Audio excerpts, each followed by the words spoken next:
अरे राखियां नहीं बनती पुलिस की कलाइयों में, और करवा चौथ में तस्वीर से काम चलता है, और जब तुम फटाके फोड़ते हो इनके घर में ड्यूटी का दिया जलता है। पुलिस अपनी होली गुलाल से नहीं काजल से मनाता है, इसीलिए मुझे ईमानदार सिपाही बहुत पसंद आता है। पुलिस के जवान खड़े हैं, मैंने पुलिस के दर्द को बहुत नज़दीक से महसूस किया है। अभी अमित शाह जी बस्तर आए थे, क्या बात है। बस्तर में उन्होंने घोषणा भी की कि 26 तक नक्सलाइट समाप्त हो जाएंगे। हमारे यहाँ विनोद चौबे एसपी हुआ करते थे। मानपुर मोहल्ला में 52 सिपाहियों के साथ नक्सलियों ने उनकी हत्या की, उनकी शहादत हुई।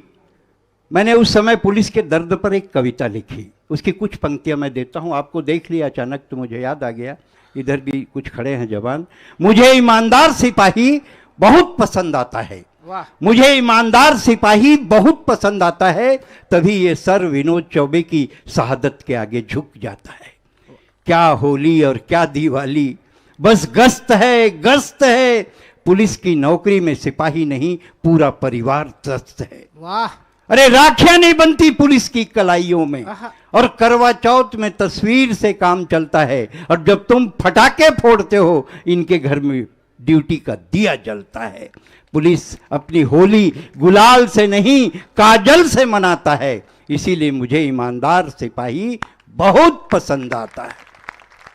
जब सिपाही का बच्चा तेज बुखार में तप रहा था, क्या बात है। आप भी ड्यूटी में हैं लेकिन ताली बजा सकते हैं, क्योंकि मैं आपके लिए कविता पढ़ा हूं। पुलिस के मजाक के लिए तो पूरे हिंदुस्तान में कवि हैं, पुलिस के दर्द को गाने वाला मैं अकेला कवि हूं। जब सिपाही का बच्चा तेज बुखार में तप रहा था तो उसका बाप ये सिपाही मंत्री की सुरक्षा कर रहा था। हैवी ड्यूटी ने उसका सपना निचोड़ डाला, और बेटे ने बिना बाप के ही दम तोड़ डाला। लड़खड़ाते कदमों से यही सिपाही दूसरे दिन गश्त में जाता है, इसीलिए मुझे ईमानदार सिपाही बहुत पसंद आता है, तभी ये सर विनोद चौबे की शहादत के आगे झुक जाता है।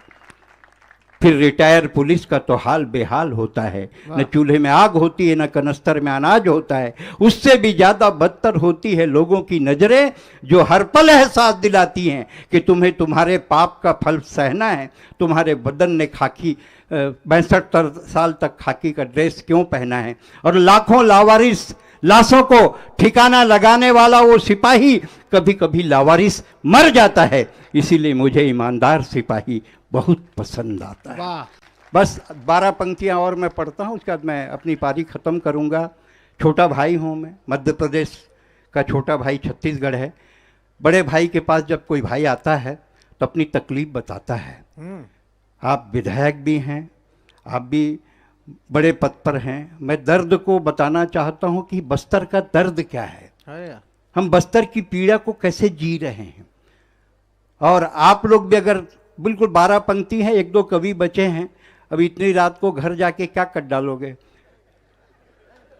नहीं, अब तो देव मुहूर्त हो गया, मतलब नवरात्रि चालू हो गई, आज से कुछ हो नहीं सकता। ऐसा बैठो आराम से, भगवान का नाम लो।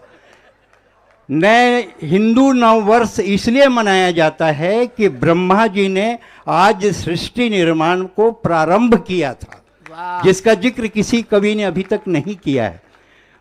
नया वर्ष इसलिए मनाया जाता है, हिंदू नववर्ष इसलिए मनाया जाता है क्योंकि हम उस परंपरा को तोड़ने चाहते हैं जहां शराब पीकर और ससुर और बहू एक साथ कजरारे गाएं, उसको हम हटाना चाहते हैं। हम हिंदू थे, हिंदू हैं और हिंदू रहेंगे।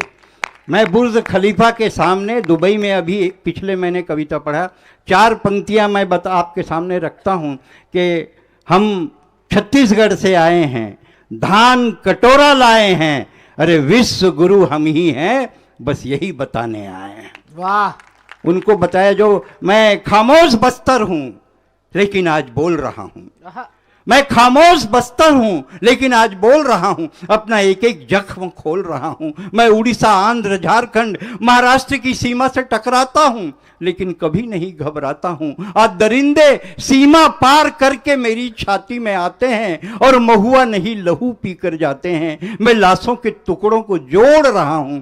मैं खामोश बस्तर हूं भाई साहब, इसीलिए आज भोपाल में बोल रहा हूं।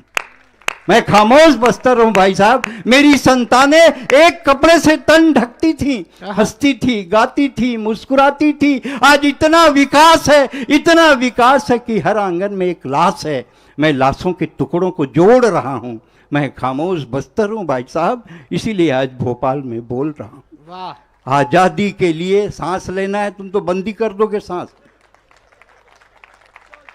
मैं ऐसे हाथ उठाऊंगा, समझ जाना सांस लेना है, ठीक है।